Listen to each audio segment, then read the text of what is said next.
கேட்கணுமா? ஆண்டவர் சொல்றாரு, நீ கேளு. எப்படி இருந்து கேட்கணும்? முதலாவது பாவத்துக்கு எதிர்த்து நிற்கணும்.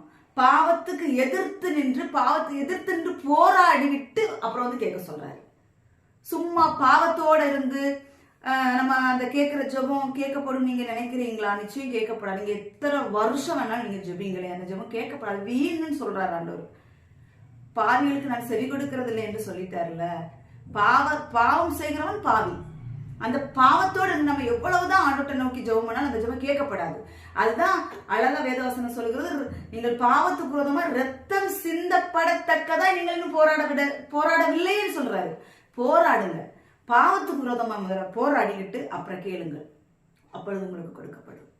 கேட்கிற எவனும் பெற்றுக்கொள்வான். கேட்கிற எவனும் பெற்றுக்கொள்வான். எப்படி கேட்கிற எவனும் பெற்றுக்கொள்வான்? பரிசுத்தமா இருந்து கேட்கிறவன் என்ன செய்வான்? கேட்கிற காரியங்களை பெற்றுக்கொள்வான் என்று வேதவசனம்